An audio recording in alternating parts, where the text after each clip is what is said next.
దైవక్షేత్ర మీ ఆధ్యాత్మిక ప్రయాణానికి విశ్వసనీయ సహచరి.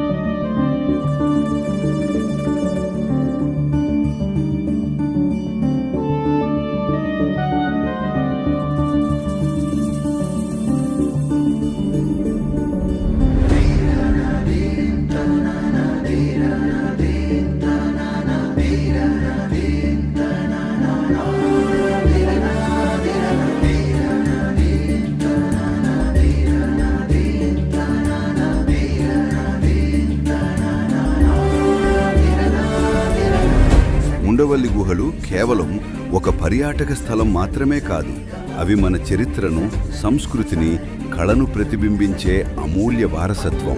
ఒకసారి వెళ్ళి చూస్తే ఆ కాలపు శిల్పుల ప్రతిభకు మనసారా నమస్కరించకుండా ఉండలేదు.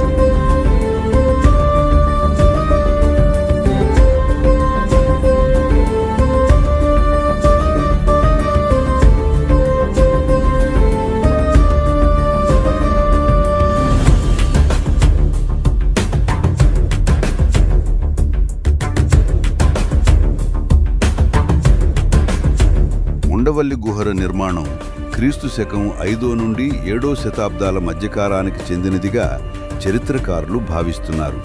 ఈ కాలంలో ఆంధ్ర ప్రాంతాన్ని పాలించిన విష్ణుకుండినులు కళా సాంస్కృతిక అభివృద్ధికి విశేష ప్రాధాన్యత ఇచ్చారు. మొదట ఈ గుహలు బౌద్ధ సాధనకు కేంద్రాలుగా ఉండి తరువాత కాలంలో హిందూ సంప్రదాయాలకు అనుగుణంగా మారాయి. ఇది ఆ కాలంలో మతపరమైన మార్పులు ఎలా చోటు చేసుకున్నాయో తెలియచేసే ముఖ్యమైన ఉదాహరణ. గుహల గోడలపై కనిపించే శిల్పాలు, నిర్మాణ శైలులు ఆ కాలపు జీవన విధానం, విశ్వాసాలు, కళా నైపుణ్యాన్ని మన ముందుకు తెస్తాయి.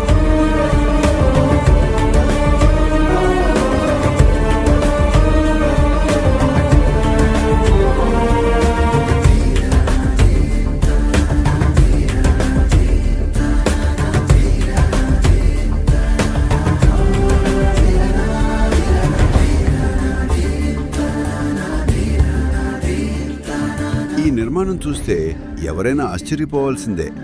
ఒకే రాతి కొండను త్రవ్వి 4 అంతస్తులుగా నిర్మించడం ఆ కాలంలో ఉన్న శిల్పుల ప్రతిభకు నిదర్శనం.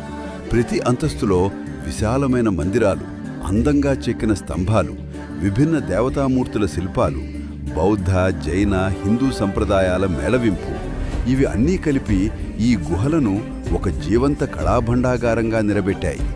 శిల్పాల్లోని సూక్ష్మత, ఆకృతుల సమతుల్యత, నిర్మాణంలో ఉన్న ఖచ్చితత్వం ఈ గుహలను ప్రత్యేకంగా నిలబెడుతున్నాయి. ఉండవల్లి గుహలకు ప్రధాన ఆకర్షణగా నిలిచేది శ్రీ అనంత పద్మనాభ స్వామి విగ్రహం.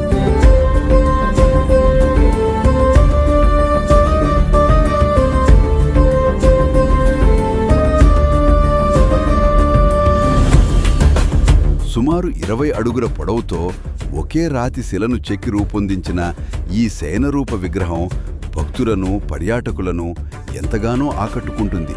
ఈ విగ్రహం కేవలం ఆధ్యాత్మికతకు మాత్రమే కాకుండా శిల్పకళలో ఉన్న అద్భుత నైపుణ్యానికి కూడా ప్రతీక. ఇలాంటి భారీ విగ్రహాన్ని ఒకే రాతితో నిర్మించడం ఆ కాలంలో ఎంతటి సాంకేతిక పరిజ్ఞానం ఉందో తెలియజేస్తుంది.